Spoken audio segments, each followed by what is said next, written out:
We have some very new news. CBS News can confirm Labor Secretary Lori Chavez-DeRemer has resigned from her position within the Trump cabinet. Ed O'Keefe, very alertly, very quickly, back in the North Lawn with the details. Ed?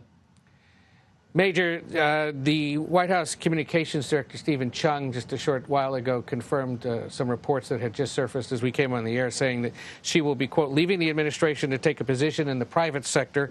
She's done a phenomenal job in her role by protecting American workers, enacting fair labor practices, and helping Americans gain additional skills to improve their lives. Her deputy, Keith Sonderling, will take on the role of acting Secretary of Labor. Lori Chavez-DeRemer was a bit of a Republican star in the making when she won a pretty hotly contested congressional race back in 2022 in Oregon, becoming one of two Republicans to win that cycle in a state where they didn't normally win races, Republicans did.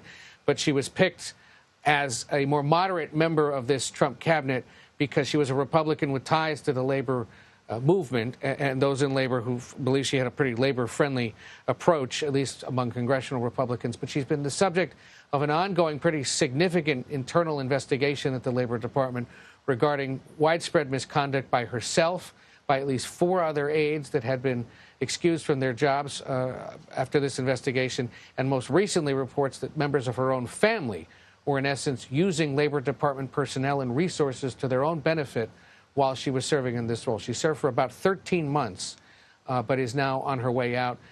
There's the case of her. There was, of course, the decision to remove Kristi Noem for similar questions about misusing department funds and resources and personnel. And then, of course, Attorney General Pam Bondi, who was ousted amid the president's concerns about how she was handling various investigations. So we've now got 3 cabinet secretaries out,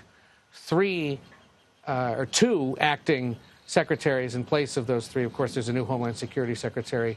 And, of course, there's the conversation you were just having with Jake regarding the FBI Director, Kash Patel, who's also, in essence, on watch amid all these reports about his personal behavior and several months' worth of concern about his use of government personnel, aircraft, and other resources as he continues in his role. But all of this coming, of course, at the beginning of an election year, or when this kind of stuff surfaces traditionally, the White House clears out those troublemakers, and she's just the latest example of that.